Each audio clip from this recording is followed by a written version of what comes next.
사랑하는 성도 여러분, 고난의 기간 동안에 더욱더 하나님을 가까이하여 하나님의 특별한 은혜가 가득 넘쳐나기를 바랍니다.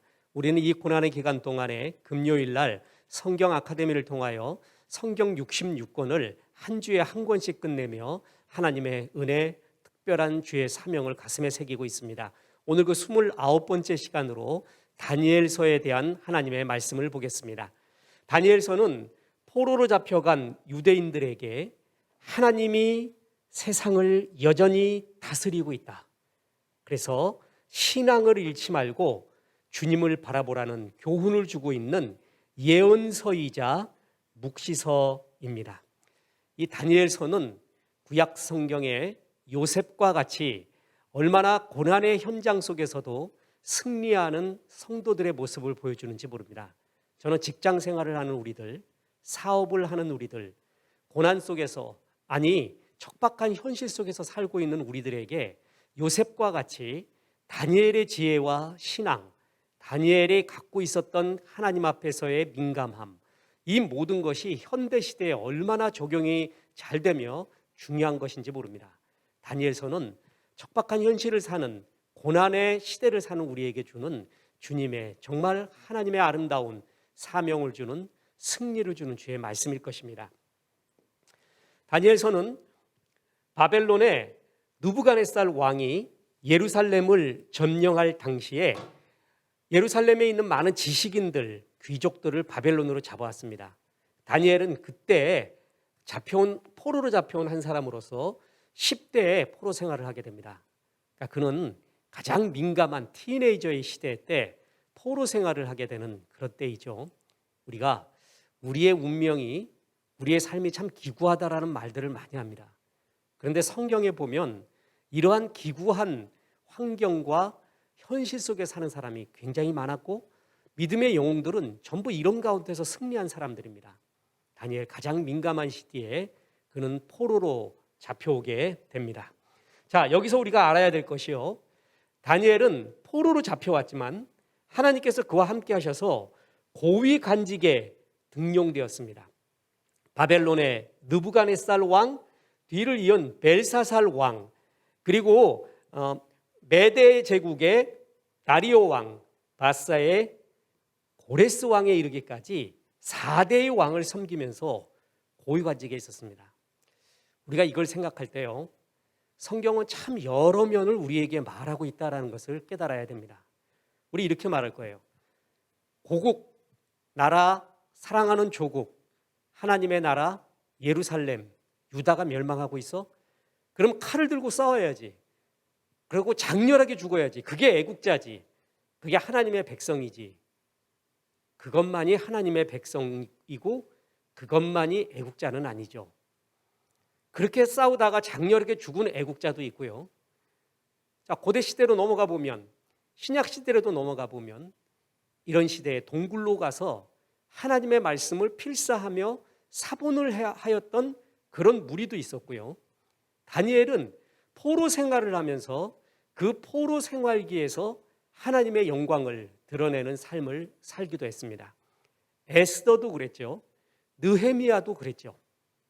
우리가 이런 걸 볼 때 잘못해서, 아니 포로 생활을 하면서 고위간직에 있어서 매국노에 이렇게 단편적으로 얘기할 수가 없다라는 것입니다.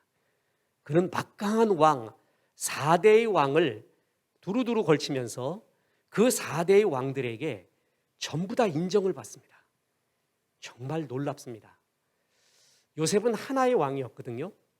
그런데 다니엘은 4번의 왕이 바뀌면서도 그들이 한결같이 다니엘을 신뢰하게 되는 그 무엇이 있었습니다. 보배였다는 거죠. 비록 이방 자기들로 표현한다면은 포로의 소년, 포로의 미물같이 보잘것없는 존재였지만 이 나라의 왕에게 굉장히 도움을 주는 존재, 보배 같은 존재였다. 이렇게 여길 정도로 다니엘은 정말 출중한 그 무엇이 있었다는 것이죠. 자, 우리는 이 사실을 가슴에 새기고요. 특히 구체적으로 보면 메데이 다리오 왕은요, 자신의 제국을 120개의 도로 나누게 됩니다. 그래서 각 도의 지방의 장관을 세우고 그 위에 3명의 총리를 세웠는데요. 이때 다니엘이 뭐가 되냐면 수석 총리가 됩니다. 전국을 다스리게 됩니다. 이걸 시기한 사람들이요, 다니엘을 몰아내기 위해서 고발할 근거들을 많이 찾습니다. 탈탈 털었어요. 신상 털기를 했어요. 그런데도 어떤 허물도 찾지 못했던 그런 아름다운 삶을 살았던 고위관직, 또 승리자였다라는 것입니다. 다니엘은, 자, 여기서 이게 중요한 것이 이겁니다. 포로였지만 매이지 않는 하나님의 나라를 보여주고 있습니다. 자, 유다가 멸망한 것이지 예루살렘이 멸망한 것이지 하나님이 멸망한 것이 아니죠. 어거스틴의 하나님의 도성이라는 아주 걸작 대작이 있습니다. 로마 제국을 하나님의 나라와 거의 동일시하게 여겼어요. 근데 로마 제국이요, 거룩하지 않는 이방 민족에 의해서 멸망당하게 됩니다. 하나님의 나라가 무너졌구나, 다들 그렇게 생각했습니다. 어거스틴도 이를 인하여서 정말 괴로웠습니다. 그러다가 그가 깨달은 것이 있습니다. 로마가 멸망한 것이지 하나님의 도성, 하나님의 나라가 멸망한 것은 아니다. 만약에 교회들이 어떤 타락의 모습이나 핍박의 모습으로 무너져 간다고 해봅시다. 그러면 교회가 무너진 것이지 하나님의 나라, 하나님이 무너진 것은 아닙니다. 이스라엘이 무너진 거지 예루살렘이 무너진 거지 하나님의 나라와 하나님이 무너진 것이 아니라는 것이죠. 그런 기간 동안에도 인간적으로 보면 포로기의 이 비참한 상황 속에서도 하나님의 나라는 매이지 않는다는 것입니다. 또 하나가 있습니다. 세상의 그리스도인들은 세상에 속하여 어떨 때는 끌려다니는 듯 하지만 세상에 눌리지 않고 승리하는 성도의 삶. 우리가 흔히 신학에서요, 우리는 세상 내 존재, 세상 안에 있다. 그러나 세상 밖의 가치관으로 살고 있다. 이렇게 표현을 합니다. 우리는 세상에서 유리할 수가 없습니다. 분리될 수 없는 존재들이에요. 우리는 예배드리고 지금 성경 공부를 하고 있지만요, 곧바로 이것이 끝나고 나서 내일 아침 출근하면 세상과 맞닥뜨리게 됩니다. 우린 세상 내에 있죠. 근데 세상의 힘은 막강합니다. 우리에게 수없이 유혹과 타협과 배교를 원하고 있는 세상의 가치관이 많이 있어요. 세상에 돈이라는 위력이 너무나 강합니다. 세상의 권력이 너무나 강해요. 그래서 때때로 우리 그리스도인들이 이 세상 속에 살면서 이 세상의 권력에, 권위에, 힘에 끌려다니는 듯 하지만 그렇지 않다는 거죠. 그렇지 않게 살 수 있다는 것을 다니엘서를 통해서 보여주고 있다는 것입니다. 이렇듯 다니엘서는 현실의 책입니다. 지도 교수님이 미국에서 공부할 때 그 서던 베프티스트 제 지도 교수님 성함이 다니엘 블락이었습니다. 평생 다니엘만 연구한 사람이었습니다. 그러면서 했던 말 중에 잊혀지지 않는 것이 있습니다. 자기가 다 완성 못하고 자기의 후계자가 이 다니엘서를 제대로 해석하는 이런 후임의 일을 하면 좋겠다라고 하면서 다니엘서야말로 진짜 현실의 책이라는 거예요. 현실 속에서 그리스도인이 승리하는 법을 정말 가르쳐주는 책이 다니엘서다. 잊혀지지 않습니다. 그렇습니다. 다니엘은 요셉과 더불어 구약 성경에서 가장 힘든 고난의 시기, 그리고 확실한 현실의 시기, 이 시기 속에서 승리하는 성도의 모습을 보여주는 게 다니엘서의 모습입니다. 자, 다니엘서가 그러면 어떤 위치에 있는가? 이스라엘이 이렇게 북왕국 이스라엘, 북왕국 이스라엘, 남왕국 유다로 나눠지게 되고요. 북왕국은 아시리아에 의해서, 남왕국은 바벨론에 의해서 포로가 되죠. 이 바벨론 다음에 뭐가 있냐면은 메데라는 나라. 이거 원래 나중에 바사와 통일이 되죠. 그 다음에 바사, 그 다음에 그 유명한 알렉산더의 헬라 그리스 제국이죠. 그 다음에 로마. 이렇게 이스라엘은 역사가 이어져 갑니다. 그러니까 바벨론, 메데, 바사, 알렉산더, 로마로 이어지고 예수님이 오게 되는데 다니엘은 지금 요 세대에 다니엘이 활동하게 됩니다. 그래서 바벨론의 왕, 그리고 메대 왕 다리오, 바벨론의 왕 누부갓네살, 벳살살, 그다음에 메대의 다리오 왕 바사의 고레스, 이 네 대에 걸쳐서 다니엘이 활동하게 되는 겁니다. 그리고 다시 말하지만 이 왕들이 전부 다니엘의 권위를 인정하고 다니엘을 귀히 존귀히 여겼다라는 것입니다. 포로 시기에 한 세대도 아니라 네 대에 걸쳐서 어떻게 이렇게 인정을 받고 승리하는 삶을 살 수 있을까? 다니엘이야말로 이 척박한 그리고 고난 어린 가장 강력한 고난의 시기, 포로의 시기에 어떻게 승리하는가를 우리에게 보여주는 승리하는 성도의 상징이라는 것입니다. 자, 이렇게 다니엘이 포로지만 최상의 삶을 산 세 가지의 비결이 있습니다. 다니엘서 5장 12절에 보면 왕이 벨드사살이라 이름한 이 다니엘은 마음이 민첩하다. 그리고 지혜와 총명이 있다. 능히 꿈을 해석하며 은밀한 말을 밝히며 의문을 풀 수 있나이다. 이게 다니엘이 갖고 있었던 이 4대에 걸쳐 승리할 수 있었던 비결, 그리고 그의 힘, 저력이 여기에 나옵니다. 구체적으로 보겠습니다. 자, 마음이 민첩했다 그랬죠? 히브리 원어를 보면 루아흐 야티라, 성령에 민감하다. 이 성령이죠. 루아흐 야티라. 시대를 읽어낼 줄 아는 영적인 분별력과 영적인 민감함이 그에게 있었다는 거예요. 이 시대를 하나님의 눈으로 볼 수 있는 그런 영적인 민감함이 있었다. 뿐만 아니라 지식과 뭐가 있었다고요? 총명이 있었다. 뭘 얘기합니까? 전문성이 있었다는 것이죠. 이 현실 시대에 먹힐 수 있는 전문성, 그리고 영적인 민감성, 영적인 분별력. 또 어떤 사람은 이 마음이 민첩하다라는 것을 유연성이라고도 해석을 많이 합니다. 무리하는 해석은 아니라고 봅니다. 유연하다. 유연하다는 것은 뭐죠? 시대를 잘 읽는다는 거예요. 어느 한 고정관념에 빠지지 않고요. 시대의 흐름을 잘 읽을 줄 아는 그러한 능동적인 마음이 있었다는 거예요. 루아흐 야티라. 이 시대에 하나님은 이렇게 역사하고 있구나.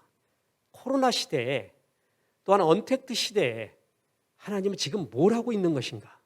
무슨 말씀을 우리에게 하고 있는 건가? 모이지 못하는 이 교회의 현실 가운데 하나님은 무슨 말씀을 우리에게 하고 있는 건가? 이에 대한 마음이 민첩, 영적 분별력과 민감함이 있었다라는 것입니다. 이게 4대에 걸쳐 척박한 현실 속에서도 승리할 수 있었던 다니엘이 갖고 있었던 위대한 점입니다. 그리고 또 하나가 있습니다. 다니엘은요, 좋은 대인관계를 갖고 있었습니다. 우리가 성경을 볼 때 항상 두 가지 면을 동시에 봐야 되는데 신적인 측면과 인간적인 측면을 항상 동시에 봐야 됩니다. 물론 신적인 측면은 하나님의 은혜죠. 그게 가장 강한 거예요. 그러나 그가 갖고 있었던 인간적인 측면, 이 또한 수평적인 측면도 굉장히 중요합니다. 다니엘은 정말 진실했어요. 그리고 신실했어요. 그래서 사람들이요, 그 주변 사람들이 다니엘을 다 좋아했어요. 그리고 믿었고 신뢰했어요. 대표적인 그 위기들을 전부 이런 대인관계 속에서 극복하는 것을 다니엘서를 통해서 볼 수 있습니다. 하나는 황관장이 나오고요, 하나는 근위대장 아리옥이 나오고요, 다리오 왕, 이 사람들이 전부 다니엘을 좋아했어요. 보세요. 구체적으로 보겠습니다. 다니엘서 1장 8절에 보면 다니엘은 뜻을 정하여 왕의 음식과 그가 마시는 포도주로 자기를 더럽히지 아니하리라 하고 자기를 더럽히지 아니하도록 뭐라고요? 환관장에게 구하니. 느부갓네살 왕이 유대의 똘똘한 사람들, 그들을 불러다가 어린 시절부터 그들을 키웁니다. 자기의 측근으로 삼고 나라의 제목으로 삼으려고.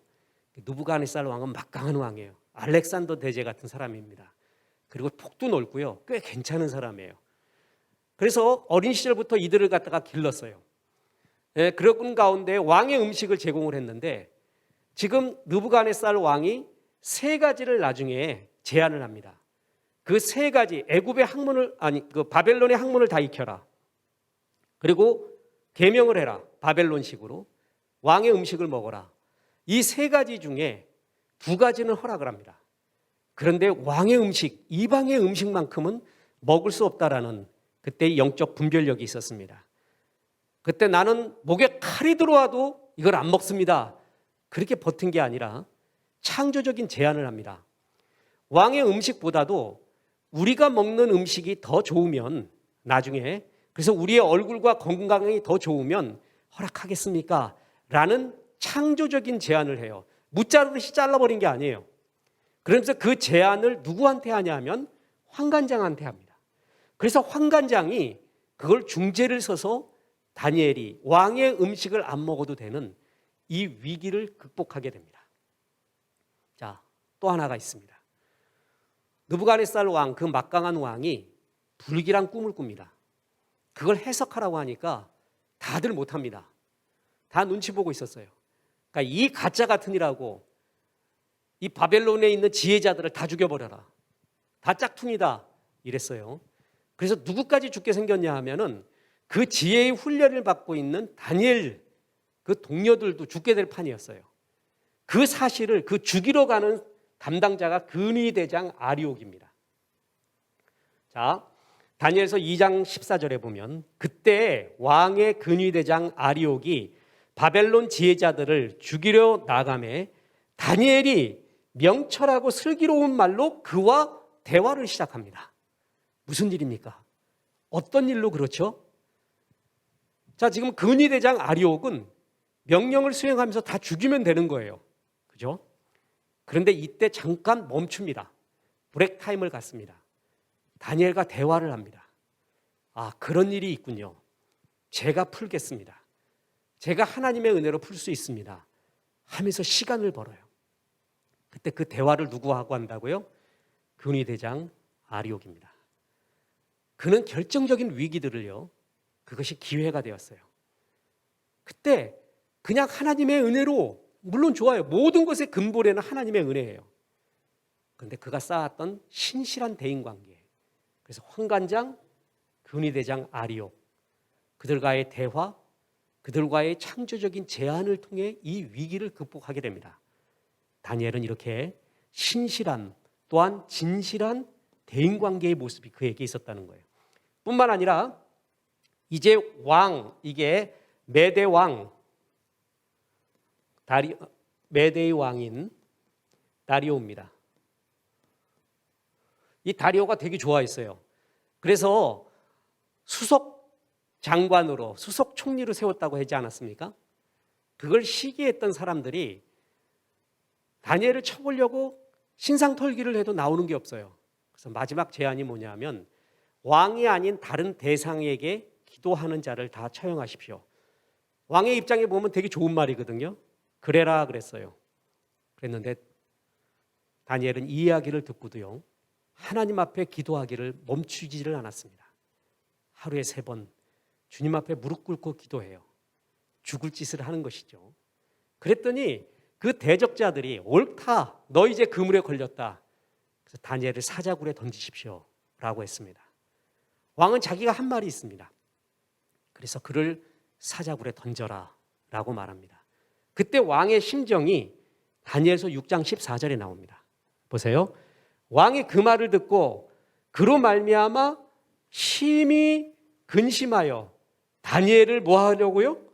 구원하려고 마음을 쓰며 그를 건져내려고 힘을 다하다가 해가 질 때까지 이르렀더라. 다리오 왕이 어느 정도인지 알겠죠? 다니엘을 살리고 싶은 거예요. 그냥 이런 존재 하나 없어도 되는 막강한 왕이요, 다니엘을 살리고 싶어서 노심초사하고 있는 모습이 여기에 보입니다. 자, 그래서 보세요. 왕이 궁에 돌아가서는 밤이 새도록 금식하고 그 앞에 오락을 그치고 잠자기를 마다하니라. 다시 말합니다. 이 구절만 놓고 보면은요, 마치 하나님의 백성이 주 앞에 금식 기도하는 것 같아요. 다리오 왕이 다니엘을 살리려고, 다니엘이 너무 불쌍해서 밤새 금식을 하고요, 오락을 그치고 잠도 안 자게 됩니다. 어느 정도인지 알겠죠? 자, 아까 환관장, 근위대장 아리옥, 그리고 왕까지. 다니엘은 참 이런 신임을 얻고 있었던 사람이에요. 세상에서 신뢰를 얻잖아요. 그럼 모든 걸 얻은 겁니다. 신뢰를 잃으면요, 모든 것을 잃은 것입니다. 소탐대실이라는 말이 있습니다. 작은 걸 탐하다가 큰 걸 잃어버린다는 뜻입니다. 작은 걸 탐하다가 가장 큰 신뢰를 잃어버리는 것이 가장 미련한 사람이 하는 짓입니다. 많은 걸 손해보더라도, 끝없이 희생하더라도 신뢰를 얻게 되면 모든 걸 얻게 되는 거예요. 모든 성공자, 승리자의 뒷배경에는 그를 향한 신뢰가 있습니다. 다니엘은 왕까지 이렇게 좋아했습니다. 이튿날에 왕이 새벽에 일어나 급히 사자굴로 가서 다니엘이 든 굴에 가까이 이르러 슬퍼 소리질러 다니엘에게 묻되, 살아계신 하나님의 종 다니엘아. 자, 그가 고백하는 걸 들어보세요. 살아계신 하나님의 종 다니엘아. 극존칭이죠. 내가 항상 섬기는 내 하나님이 사자들에게서 능히 너를 구원하셨느냐 하니라. 굉장히 신앙인입니다. 다리오 왕이요. 이 정도로 뭐예요? 다니엘을 신뢰하고 사랑했다는 것을 볼 수 있습니다.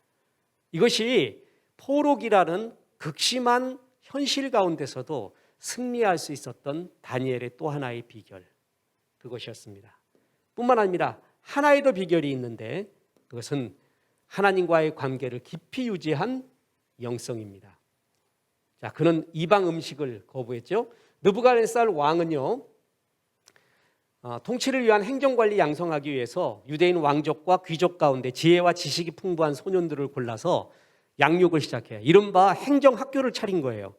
그러면서 세 가지를 제안했는데, 첫째, 바벨론의 모든 학문을 배워라. 둘째, 이름을 바꿔라. 자, 그래서 바벨론의 학문 중에서는요, 점성술도 들어가고요, 사악한 학문도 들어가고, 말도 안 되는 학문도 들어가요. 더 쉽게 이야기할까요? 지금 우리가 이거는 아니야 라고 이야기하는 진화론, 동성애, 이런 것도 다 배웠습니다. 옳아서 익힌 게 아니라 대적하기 위해, 분별하기 위해 제대로 알아야죠. 그는 바벨론의 학문을 다 배웠어요. 그거 거부하지 않았어요. 이름까지 바꿔버렸습니다. 다니엘도, 다니엘의 세 친구도 바벨론식 이름을 준 걸 받아들였어요. 또 하나, 세 번째는 부정한 음식, 바벨론의 궁중 음식을 먹을 걸 제안해요. 다니엘은 신앙상 세 번째 것은 허락할 수 없습니다 라고 얘기했어요. 자, 이게 그때 당시에 이 두 가지, 우리는 이 두 가지를 받아들일 수 없을 것 같거든요. 근데 이 두 가지는 분별을 했어요. 그게 아까 말했던 마음의 민첩함, 분별력, 이런 건 받아들여도 된다. 이런 건 배워도 된다. 이런 건 어세바자. 그러나 이건 안 된다라는 분별력 말이에요. 이게 정말 지혜입니다. 이 두 가지는 받아들이고요, 세 번째 것은 거부해야 됐습니다.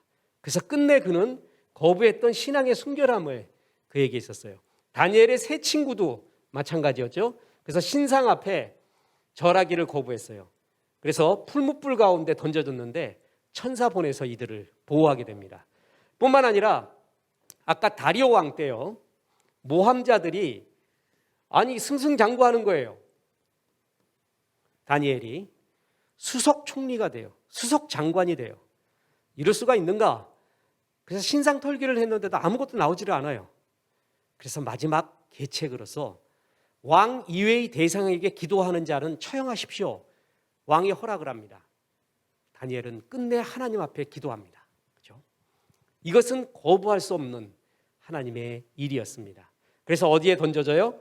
사자굴에 던져졌으나 천사들에 의해 그 유명한 사자의 입이 봉해지는 사건. 다니엘은 이런 포로 생활 가운데 받아들일 것은 받아들이고요, 이거는 아니다라는 것을 절대 지켰던 신앙의 민감성, 분별력, 영성이 있었습니다. 우리 이 시대 가운데 어떤 것을 교회가 받아들여야 될까요? 세상 속에 성도는 어떤 건 절대 받아들이지 말아야 될까요? 이걸 구별해내는 것이 진짜 영적인 지혜입니다. 이게 반대로 되면 안 돼요. 이때 하나님 앞에서 영적인 민감성과 영성이 이때 필요하다라는 것입니다.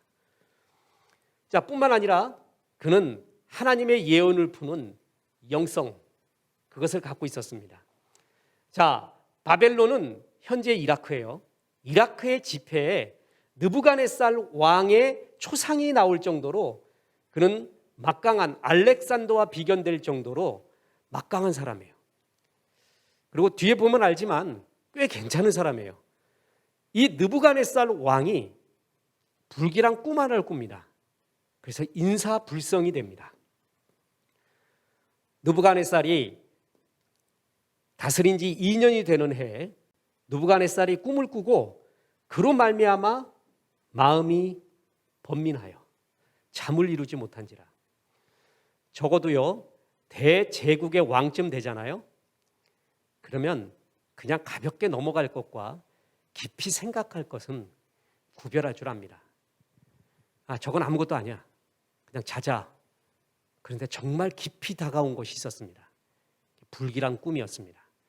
그래서 바벨론의 술객들, 현자들에게 이걸 풀라고 얘기합니다. 그런데 느부갓네살은 진짜를 알고 싶었거든요. 그래서 내 꿈의 내용이 뭔지를 가르쳐 주지 않아요. 그래서 현자와 술객들에게 뭐라고 얘기했냐면은 내 꿈이 무엇인지 말하고 그 꿈에 대한 해석을 말해라. 이렇게 말합니다. 자, 그때까지 현자들과 바벨론의 술객들은 왕이 꿈을 말하거나 왕이 어떤 일을 말하면은 왕이 듣기 좋은 해석을 붙여줬어요. 그래서 공생하고 있었던 거예요, 서로. 이게 웃기는 짬뽕이죠. 이렇게 살았어요. 근데 왕이 이번 일은 그런 일이 아니라는 거예요. 정말 알고 싶은 거예요. 정말 무서운 거예요. 정말 불길한 거예요.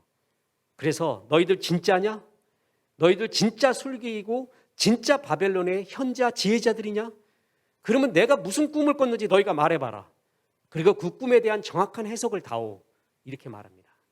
아무도 못합니다. 그때 느부갓네살 왕은 이거 다 짝퉁이다. 다 죽여라. 라고 말하는 거예요. 그때 그것을 푼 것이 누구예요? 다니엘입니다. 자, 2장 19절에 이에 이 은밀한 것이 밤의 환상으로 다니엘에게 나타나 보임에 다니엘이 하늘에 계신 하나님을 찬송하니라. 다니엘이 무슨 능력이 있겠어요? 그러나 아까 말했던 하나님 앞에서의 영적인 순결함, 그런 속에서 하나님이 다니엘에게 가르쳐 주신 것입니다.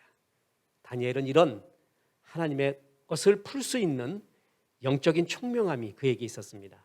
그래서 보면은요, 이제 그 다니엘서에서 문제가 되는 그야말로 환상 이야기가 나와요. 2장, 4장, 5장 바벨론 왕 느부갓네살 왕과 바벨론 왕인 벨사살이 꿈을 꿉니다. 그리고 그에 대해서 다니엘이 다 해석합니다. 느부갓네살은 다니엘서 2장에서 금, 은, 놋, 쇠와 진흙으로 된 신상 꿈을 꾸고요. 다니엘서 4장에서는 잎사귀가 무성한 큰 나무가 갑자기 베어지는 꿈, 이런 걸 꿉니다. 멸망의 징조죠. 그래서 이 느부갓네살은 이걸 어느 정도 받아들입니다. 그래서 어느 정도 다니엘을 더 존중하고 하나님 앞에서 어떻게 살아야 되는가 생각할 정도였습니다. 그런데 그 뒤를 이은 벨사살, 벨신이여 나를 도우소서라는 뜻이에요. 벨사살. 이 사람은요, 1000명을, 귀족 1000명을 왕국에 모아놓고요, 연회를 베풉니다. 그건 있을 수 있는 일이죠. 왕의 권력으로서. 그런데 그 흥을 돋구고 자기가 섬기는 이방의 신이 최고라는 의미에서요, 느부갓네살 왕에 의해서 예루살렘에서 가져온 하나님의 성전의 성물들이 있어요.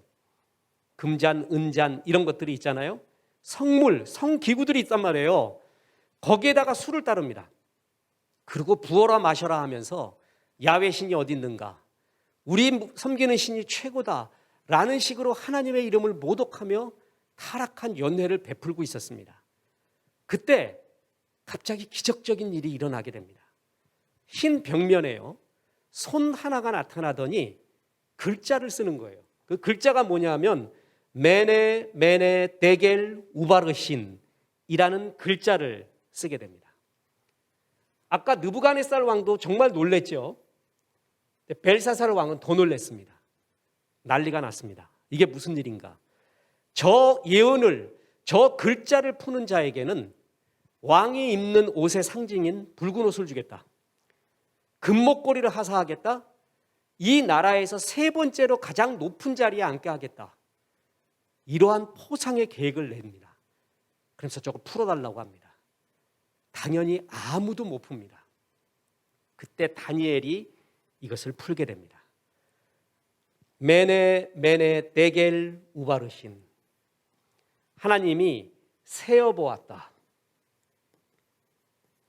또 세어보았다. 그리고 달아보았다. 저울로 달아보았다. 그리고 우가 그리고예요. 나누어진다 라는 뜻입니다.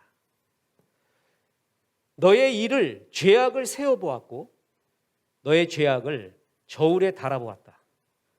이제 너의 나라는 나누어지게 된다. 이 예언이었습니다. 이 예언 그대로 그는, 이 벨사살 왕은 그날 밤에 메대 왕인 다리오에게 죽임을 당하게 됩니다. 자, 이런 일들, 이런 예언을 푸는 일들, 이것이 아무나 하는 게 아니죠. 다니엘에게 이런 영적인 민첩성, 하나님의 깊은 영성, 그리고 사람들에게 신뢰를 받는 대인관계의 신실함과 진실함, 이 모든 것이 다니엘에게 있었습니다. 그래서 그는 어느 왕 때에도 그를 무시 못하고 그를 존중하며 그의 말을 경청하고 존귀히 여기는 포로기에 하나님의 영광을 드러내고 하나님의 살아계심을 드러내는 귀한 종이 되었습니다. 자, 여기서 이제 중요한 것이 있습니다. 다니엘서는요, 예언서이자 묵시서입니다. 이게 아주 독특합니다. 묵시, 계시문학이라고 하는데 종말문학이라고도 하고요. 이 묵시서의 대표적인 게 요한계시록이죠. 이 묵시서를 주신 이유가 있습니다. 고난을 당하잖아요. 멸망을 당했어요. 자, 만약에 멸망당하면 뭐에 대한 이야기가 나오냐면 신정론에 대한 신학적인 의문이 일어납니다. 무슨 얘기냐면 하나님이 여전히 우리를 다스리는가? 그래서 신정론의 대표적인 세 가지가 있는데, 하나는 하나님은 살아계신가?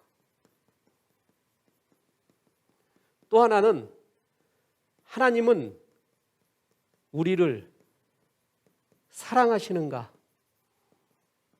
또 하나는 하나님은 능력이 있는가?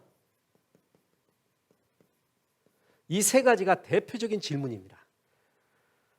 하나님이 살아있는가? 죽어있는가? 하나님은 여전히 우리를 사랑하고 있는가? 아니면 하나님은 살아계시고 우리도 사랑하는데 이런 악의 세력을 이길 수는 없는 능력이 없는 분인가? 우리는 다 여기에 대한 질문은, 우리는 이런 깊은 고난을 겪지 않았기 때문에 우리는 쉽게 대답하잖아요. 신방을 가보십시오. 그리고 깊은 위기에 처해 있는, 고난에 처해 있는 성도들을, 그 가슴의 마음, 저 또한 그랬었습니다. 이 질문이 다 듭니다. 이게 신정론이에요. 여전히 하나님이 다스리는가? 버틀란트 러셀 같은 경우에는 하나님이 능력이 있는가에 대한 질문을 하죠. 하나님은, 그리고 의외로 많은 지성인들이요, 하나님이 살아계시고 사랑하시지만 이런 악의 능력을 이길 수 있는 능력은 없다라는 쪽으로, 이런 논리로 많이 흘러갑니다. 하나님이 정말 능력이 없으신가? 아니면 왜 나한테 이러는가? 하나님 나를 정말 사랑하시는 건가? 또 질문하죠. 내가 왜 이런 병과 이런 고난을 겪어야 되지? 나보다 더 큰 죄악을 범한 사람도 있는데. 이게 멸망당하는, 그리고 깊은 고난 속에 있는 사람들이 외치고 있는 하나님에 대한 신정론입니다. 이스라엘도 이 똑같은 질문을 던졌어요. 하나님은 당신의 예언자들을 통해서 이에 대한 답을 주십니다. 그 답 중에 하나가 뭐냐 하면 묵시서, 묵시문학이라는 겁니다. 이런 성도들에게요, 미래의 일을 보여주시면서 위로하시는 거예요. 이 세상 네가 본 것이 전부가 아니다. 이 세상 진짜 다스리는 자가 있는데 하나님이다. 그러니까 지금 이런 세상 속에서도 타협과 변절을 강요받는 이 무서운 현실 속에서 하나님이 여전히 역사를 이끌어간다. 그리고 하나님의 시간표라는 것이 있다. 그 하나님의 시간표, 그게 바로 묵시서예요. 지금 우리는 알 수 없지만 주님이 갖고 있는 시간표가 있다. 앞으로 세상은 이렇게 흘러갈 것이다. 그러니 이 현실 속에서 타협하지 마라. 변절하지 마라. 끝내 주님을 믿어라. 이 세상이 악이 횡행하고 이기는 것 같을지라도 그 끝은 예정되어 있으니까, 그리고 곧 임할 것이니까 하나님을 끝까지 신뢰하라. 그게 묵시문학이에요. 그래서 다니엘을 통해서요, 다니엘서의 최고의 난해점인 수많은 묵시의 이야기, 계시의 이야기를 들려줍니다. 그것의 정확한 의미, 다시 말합니다, 에스겔, 다니엘, 그리고 요한계시록에 나와 있는 수많은 묵시들을 정확하고 무오하게 해석할 수 있는 사람은 이 세상에 없습니다. 성령만이 다 알고 있고요, 우리는 부분적으로 알고 있는 것이에요. 그리고 부분적으로 결합하는 중이죠. 모든 걸 알고 있다라고 말하는 그런 교만함에 빠지면 안 됩니다. 그만큼 쉽지 않아요. 다시 말씀드리지만 제 지도교수였던 다니엘 블락 교수님도 평생을 연구했대요. 그분도 어렸을 때부터 어머님이, 아버님이 자기를 신학교 교수로 만들기 위해 어렸을 때부터 신학 어학을 공부시켰어요. 그래서 만들어진 거예요. 그 사람이 평생 연구한 게 다니엘서예요. 근데 아직도 다 모르겠대요. 다니엘서 연구의 최고 권위자지만 그만큼 하나님 앞에 겸손해야겠다. 그러면서 수없이 여러 방법론으로 풀이를 했지만 정확하지는 않고, 그러나 이것만큼은 정확하다고 말한 게 바로 지금 이 사실입니다. 포로기에 있는 사람들에게 하나님이 묵시서를 많이 주시는 이유, 암담한 현실이 다가 아니다. 우리가 지금 이해할 수 없지만 하나님의 시간표가 있다. 악이 아무리 강해도 그 하나님의 시간표대로 반드시 움직여 갈 것이니까 지금 승리하지 않는다고, 지금 하나님이 없는 듯하고 했다고 해서 믿음을 저버리지 마라.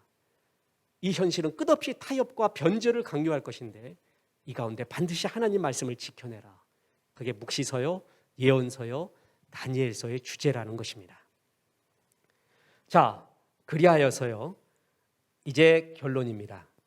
절대 믿음을 가져라. 다니엘서에서 아주 유명한 거죠. 그렇게 하지 아니할지라도. 다니엘서 3장 17절 18절, 왕이여 우리가 섬기는 하나님이 계시다면 우리를 맹렬히 타는 풀무불 가운데서 능히 건져내시겠고 왕의 손에서도 건져내시리이다. 그렇게 하지 아니하실지라도.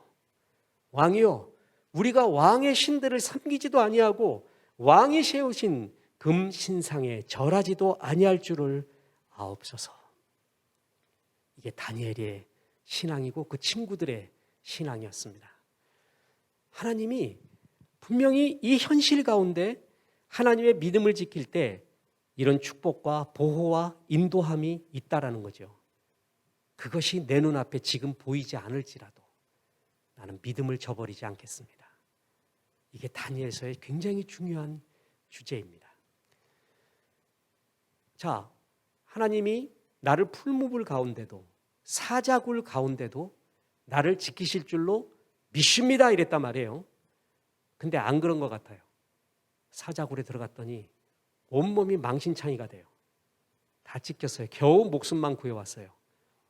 이런 일이 있을 수 있을까요? 있습니다.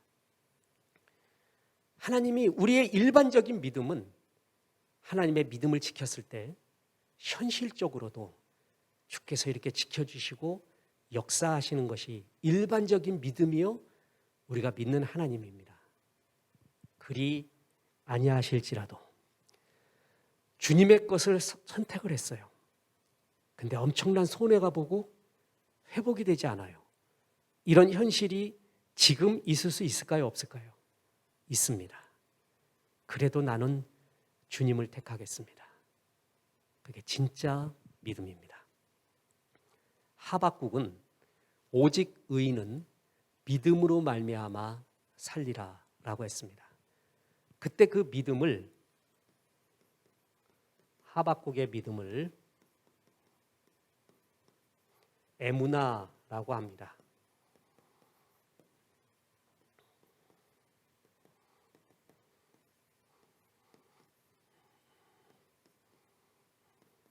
이렇게 씁니다. 에무나, 그럼에도 불구하고 신뢰하는 하나님. 비록 무화과 나무가 열매를 맺지 못하고 외양간에 소출이 없고 논밭에 소출이 없고 외양간에 소가 없을지라도 하나님을 믿었는데도 이러한 일이 일어날지라도 그래도 주님을 믿습니다. 그게 하박국의 믿음이고 다니엘의 믿음입니다. 저는 현실 가운데요, 정말 주님의 것을 선택하여서 큰 돈을 벌 수 있는 기회를 저버린 사람, 우리의 집사님들의 간증과 이야기를 들을 때가 있습니다. 그러면 그 거부한 대로, 하나님의 것을 택한 대로 하나님이 현실적으로 채워주면 얼마나 좋을까요? 2배, 10배 채워주면 얼마나 좋을까요? 그죠? 그리고 그런 간증 많이 듣잖아요. 그래서 하나님이 2배, 10배, 30배 채워주는 역사가 있을 수 있습니다. 그런데 그러지 않을 수도 있어요. 현실에요. 그럼 믿음이 없는 건가요? 손해본 건가요? 그래도 하나님의 시간표는, 하나님의 타이밍은 여김없이 우리를 바라보고 계시고 전부 카운트하고 계십니다. 우리가 이걸 믿어야 됩니다. 그래서 이 하박국의 이 믿음, 에무나의 믿음, 다니엘의 그렇게 아니하실지라도의 이 믿음은 신명기적 믿음을 넘어서는 이스라엘 믿음의 최고봉이라고 합니다. 그래서 믿음의 최고봉이 이거예요. 신명기적 믿음은 뭐죠? 이것도 믿음이에요. 신명기에 공식이 있잖아요. if, then. 만약 충성하면 복이 오고, 불충성하면 저주가 오리라. 이걸 믿는 것도 믿음이에요. 근데 충성을 했어요. 근데 복이 아닌 듯한 현실이 전개가 될 수도 있어요. 이때 당황하게 됩니다.